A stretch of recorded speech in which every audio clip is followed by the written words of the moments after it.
সামরিক শক্তি বাড়ানোর জন্য ইরান ঘোষণা করেছে বিশাল সামরিক বাজেট। আগের সামরিক বাজেটের তুলনায় তারা প্রায় 200 গুণ বাড়িয়েছে তাদের সামরিক সক্ষমতার বর্তমান বাজেট। আমরা এটা আপনাদেরকে অনেক আগেই জানিয়েছিলাম যে ইরান সর্বোচ্চ পদক্ষেপ নেবে।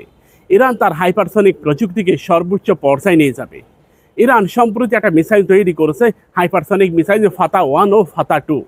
কিন্তু এর বাহিরে ইরান সেজ্জেল নামক একটি মিসাইল তৈরি করেছে যা ইতিহাসে আমেরিকা পারেনি, ইসরায়েল পারেনি, জার্মানি পারেনি, ফ্রান্স পারেনি, রাশিয়া পারেনি, চায়না পারেনি। এত বিধ্বংসী মিসাইল তৈরির সক্ষমতা ইরান ছাড়া আর পৃথিবীর কোনো রাষ্ট্র তৈরি করতে পারেনি। পুরো আকাশকে আলোকিত করে তোলে এই মিসাইল।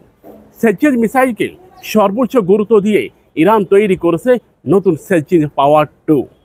এটি এমন একটি গণবিধ্বংসী মিসাইল যেটা কোথাও যদি বিস্ফোরিত হয় প্রায় 25 কিলোমিটার এরিয়া ধ্বংস হয়ে যাবে। ইরান জানিয়েছে এত বিধ্বংসী মিসাইল তৈরির জন্য ইরানের যে বিশাল বাজেট প্রয়োজন সে বাজেট তারা ঘোষণা করেছে। ইরান চায়নাকে হাতে নিয়ে সেজ্জেল মিসাইলকে সর্বোচ্চ গুরুত্ব দিয়ে তৈরি করতেছে সেজ্জেল পাওয়ার 2। ইরানের সামরিক বাজেটকে কয়েকগুণ বৃদ্ধি করা পশ্চিমা দুনিয়ার জন্য এক নতুন মাথা ব্যথার কারণ। যেখানে তারা ইরানের পারমাণবিক স্থাপনাকে ধ্বংস করে দিয়ে ইরানকে রীতিমতো 10 বছর পিছিয়ে দিয়েছে, কিন্তু ইরান পাল্টা পদক্ষেপ নিয়েছে তাদের সামরিক বাজেটকে 200 গুণ বাড়িয়ে সেই 10 বছর পিছিয়ে দেওয়া ইরানকে এখন তারা নিয়ে যাবে আরও 10 গুণ এগিয়ে। অর্থাৎ আগামী 2025-26 সালের মধ্যে ইরান পৌঁছে যাবে 2035 সালে। ইরান নিজেকে 2035 সালে নেওয়ার জন্য সর্বোচ্চ গুরুত্ব দিচ্ছে। ইরানের যত খনিজ সম্পদ রয়েছে সমস্ত খনিজ সম্পদ, জ্বালানি, গ্যাস থেকে শুরু করে মাটির নিচে যত তেল রয়েছে সব কিছুই তারা উত্তোলন করবে। অর্থনীতির বিপ্লব ঘটানোর জন্য ইতিমধ্যে ইরানের সর্বোচ্চ ধর্মীয় নেতা আয়াতুল্লাহ আলী খামেনি নির্দেশ দিয়েছেন। তার নির্দেশ পাওয়ার পরে ইরান জুড়ে ব্যাপক আলোচনা শুরু হয়। শুধু ইরান নয়, এই পদক্ষেপ নিয়েছে পাকিস্তানও। পাকিস্তান সম্প্রতি এমন একটি স্বর্ণের খনি পেয়েছে যে স্বর্ণের খনির দাম 80,000 বিলিয়ন রুপি। চিন্তা করে দেখুন, পাকিস্তান সর্বোচ্চ সম্পদ পেয়েছে। ধারণা করা হচ্ছে ভারতের হিমালয় প্রদেশ থেকে স্রোতের টানে এই স্বর্ণ গিয়ে জমা হয়েছে পাকিস্তানে। পাকিস্তান এই স্বর্ণের বিনিময়ে সামরিক সক্ষমতাকে ইউরোপ আমেরিকার পর্যায়ে নিয়ে যাবে। তারা এটা মনে করে সামরিক বাজেটকে সর্বোচ্চ গুরুত্ব দিয়ে পাকিস্তান তৈরি করবে 5ম প্রজন্মের স্টিল ফাইটার যুদ্ধ বিমান, যেটার জন্য বিশাল অর্থের প্রয়োজন ছিল।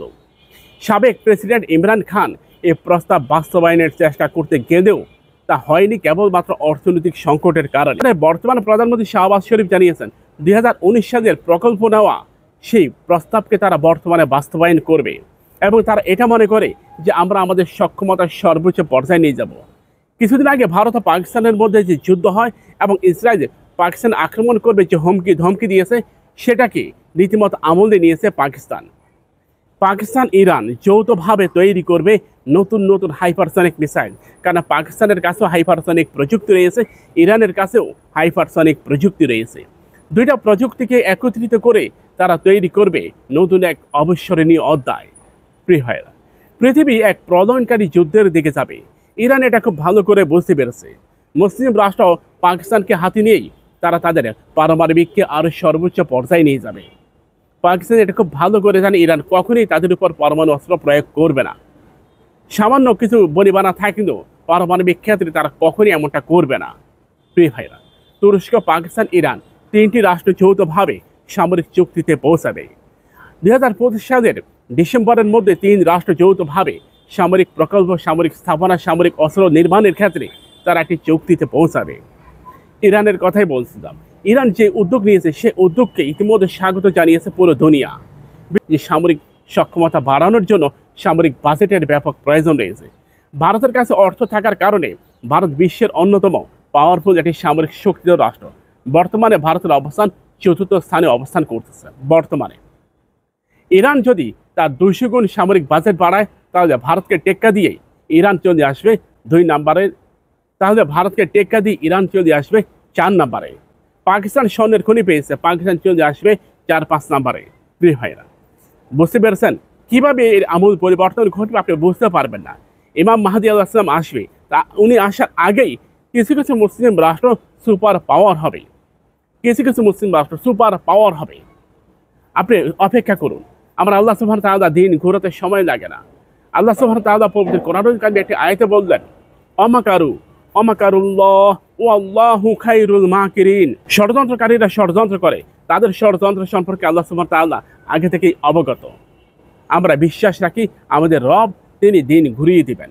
আমাদের চ্যানেলটিকে সাবস্ক্রাইব করুন, পাশে থাকা বেল বাটনে ক্লিক করে আমাদের সাথে যুক্ত হন।